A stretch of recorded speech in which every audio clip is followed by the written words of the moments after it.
ಈಗ ಬಹು ಚರ್ಚೆ ಆಗ್ತಾ ಇರುವಂತದ್ದು ಅಧಿಕಾರ ಹಸ್ತಾಂತರ ಅನ್ನುವಂಥದ್ದು ದೆಹಲಿ ಮಟ್ಟದಲ್ಲೂ ಕರ್ನಾಟಕದ ಮಟ್ಟದಲ್ಲೂ ಚರ್ಚೆ ಆಗ್ತಾ ಇದೆ. ಸುರ್ಜೇವಾಲ ಅವರು ಬಹಳ ಸ್ಪಷ್ಟವಾಗಿ ಹೇಳಿದ್ದಾರೆ, ಇದು ಲೀಡರ್ಶಿಪ್ಗೆ ಮಾಡ್ತಾ ಇರ್ತಕ್ಕಂಥದ್ದಲ್ಲ ಅಂತೇಳಿ.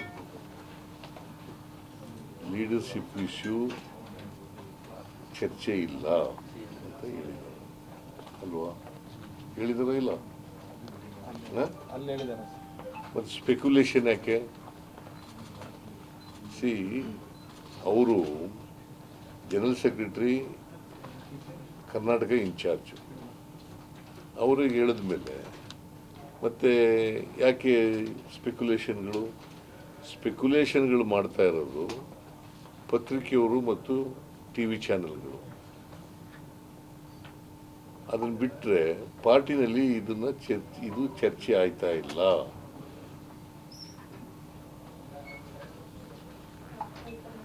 ಸರ್, ಈಗ ಇನ್ನೊಂದು ಗೊಂದಲ ಏನು ಅಂದ್ರೆ, ಈಗ 2.5 ವರ್ಷ ಅಂತದ್ದು ಇಂಥದ್ದೊಂದು ಒಪ್ಪಂದ ಆಗಿತ್ತಾ ಅನ್ನೋಂಥದ್ರ ಬಗ್ಗೆ ಇಲ್ಲಿವರೆಗೂ ಉತ್ತರ ಸಿಕ್ಕಿಲ್ಲ.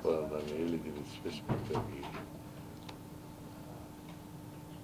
ಹೈಕಮಾಂಡ್ ಅವರು ಏನು ಹೇಳಿದ್ದಾರೆ ಅಂತಂದರೆ, ಏನು ನಾವು ತೀರ್ಮಾನ ತಗೋತೀವಿ ಅದನ್ನು ಇಬ್ಬರು ಒಪ್ಕೋಬೇಕು ಅಂತ ಹೇಳಿದ್ದಾರೆ.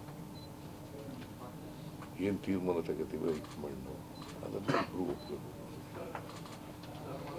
ನಾವು ಹೇಳಿದ್ದೀವಿ ಹೈಕಮಾಂಡ್ ಅವ್ರು ಏನು ಡಿಸಿಷನ್ ತಗೊಂಡ್ರು ಕೂಡ ಒಪ್ಕೋತೀವಿ ಅಂತ ಹೇಳಿದ್ದೀವಿ. ಅದನ್ನು ನಂಬರ್ ಆಫ್ ಟೈಮ್ಸ್ ಹೇಳಿದ್ದೀನಿ, ನಾನು ಅನೇಕ ಬಾರಿ ಹೇಳಿದ್ದೀನಿ. ಹೈಕಮಾಂಡ್ನವ್ರು ಏನೇ ಡಿಸಿಷನ್ ತಗೊಂಡ್ರು ಕೂಡ ಆ ಡಿಸಿಷನ್ಗೆ ನಾವು ಅಬೈಡ್ ಆಗಿರ್ತೀವಿ.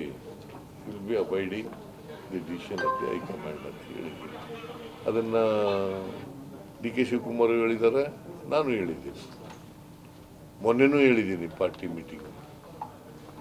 ಮತ್ತೆ ಸಮಯ ಹತ್ರಕ್ಕೆ ಬರ್ತಾ 2.5 ವರ್ಷ ಆಗ್ತಾ ಇದೆ. ಈ ಸಂದರ್ಭದಲ್ಲಿ ಪುನಃ ಚರ್ಚೆಗೆ ಬರ್ತಾ ಇದೆ.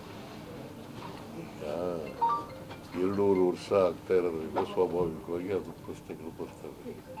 ಇಟ್ ಡಸಂಟ್ ಮೀನ್ ಆ ಥರ ಒಪ್ಪಂದ ಆಗಿದೆ ಅಂತ ಅಲ್ವಾ?